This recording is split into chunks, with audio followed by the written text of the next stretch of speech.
线出发，我们继续要来关心呢，川普当选之后呢，有很多政策上面，尤其台湾非常关注的半导体产业。目前呢，在川普的政策上，大家都在看到说，是不是先进制程必须要被迫提前来到美国？其实过去因为川普在发言的时候曾经提及台湾抢走了美国半导体的生意，虽然这样的发言对于很多台湾的科技厂商来说，觉得是相当不公平的，因为毕竟本来台湾本土的发展就没有呢在跟美国抢人，但事实上呢，在发展的历程上面，因为美国过去从制造业撤出之后，现在想要再回归，的确也需要花很多的时间，包含政策来整顿。但是他说，晶片跟科学法案的花费太大，到底是不是政治语言呢？因为目前为止，你也可以观察，美国终究还是要往半导体的方向走，因为这是未来国力发展的重要目标。也因此，现在呢，台积电自己目前也回应说，在美国的投资计划是不改变的。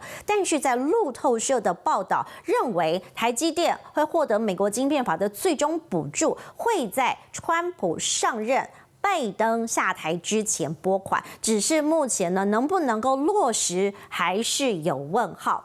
经济部长郭志辉呢，针对了大家关注的台积电议题，也认为说，现行的法律的确不允许先进制程提前到美国，但是会不会提前到美国生产，还是要看台积电决定。所以这个部分也要回到目前川普不管是整个科技产业的发展，还有半导体政策，我们也要问一下陈主任。其实大家很关注的是，川普对于半导体的态度。So what's Trump's attitude towards semiconductor?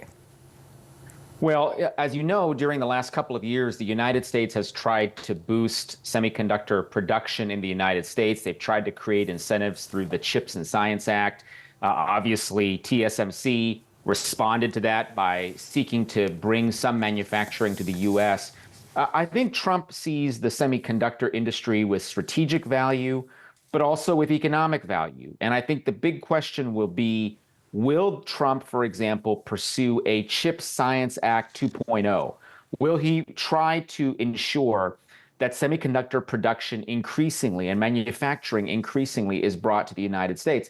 To the degree that companies like TSMC are willing to participate in a program, for example, that would include more manufacturing, more production in the United States, I think TSMC could benefit. Now, the question is, of course, if those companies are unwilling to shift production and manufacturing from, say, Taiwan to the United States, that could result in some conflict with Trump. He has always said that Taiwan needs to pay more. It needs to pay more for its own defense. It needs to pay more when it comes to economics and trade.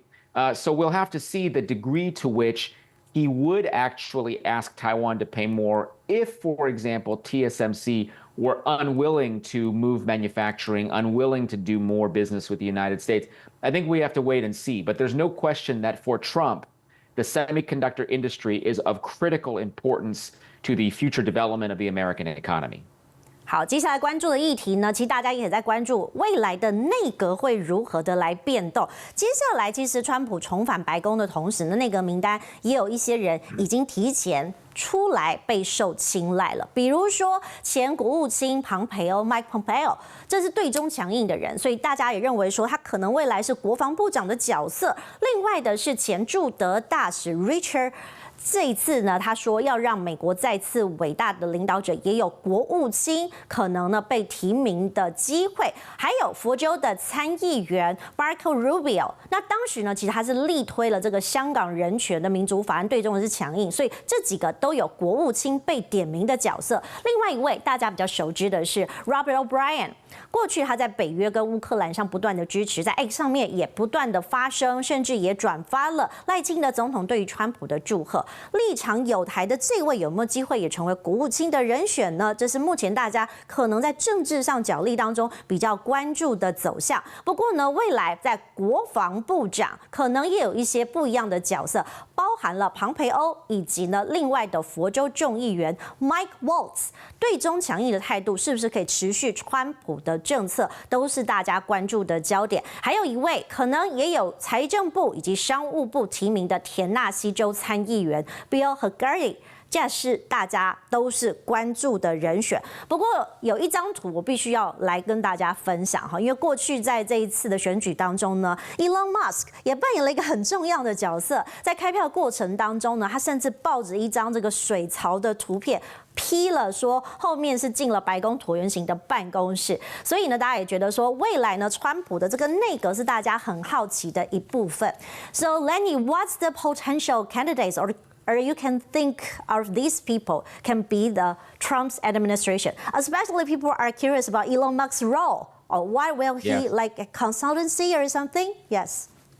Well, I think for Secretary of State, you've identified a number of very strong candidates, many of whom I know personally and who I've worked with before. And I think there's a number of very strong candidates. Also, potentially a few of those like Mike Waltz and Mike Pompeo could potentially be Secretary of Defense instead of Secretary of State. But you have on that list a number of people who are proven friends of Taiwan. Marco Rubio is a great example of somebody who has been very strongly in favor of Taiwan and Taiwan increasing its space in the international community, increasing its participation in the international community. You mentioned Robert O'Brien, who's a good friend of mine. Actually, Robert O'Brien and I together took a trip to Taiwan last year to visit with former President Tsai.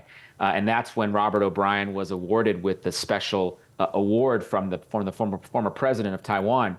Robert is somebody who would be a tremendous Secretary of State and someone who I think would be very supportive of Taiwan as well. So the candidates for Secretary of State and Secretary of Defense who you've identified, I think are many of the candidates who could potentially take on the role. And I think that for a number of those people on that list, like Marco Rubio, like Robert O'Brien, Mike Pompeo, Mike Waltz, Bill Hagerty, these are all people who I think will be very much in favor of continuing to support Taiwan, continuing to strengthen the relationship between the U.S. and Taiwan. And I think the selection of any of these individuals would be very good news for the Taiwanese people. Okay, so one more question. Okay, so people are wondering the role of Elon Musk. Yes. So would you like to have your personal recommendation or something? Yeah. You know, Elon Musk is the richest man in the world. He is somebody who clearly is very influential with the president-elect, with Donald Trump. What Elon Musk has said he wants to focus on is making the U.S. government more efficient. So I see him being someone who can help, whether he comes into government officially or as a consultant or advisor outside of government. He has a very important role to play because he's a successful businessman. He started some incredible companies like Tesla and SpaceX. To bring that experience to make government in the U.S. work better, make it work more efficiently, this is the role that I think and I hope he will play. I don't think necessarily he'll be officially in government, but obviously he's someone who will be very influential with President Trump and somebody who will have a lot of influence over how President Trump thinks about issues around government efficiency as well as around economic policy. Thank you very much, Lei. 今天呢，我们看到了陈主任呢分析了非常多关于川普呢未来可能包含了内阁以及呢政经的情势以及国际外交。那更多讯息也欢迎大家持续的锁定。我们稍后回来。Hello， 我是蒋欣梅，想要抢先掌握最及时的新闻资讯吗？赶快订阅、按赞、开启小铃铛，锁定华视新闻 YouTube 频道。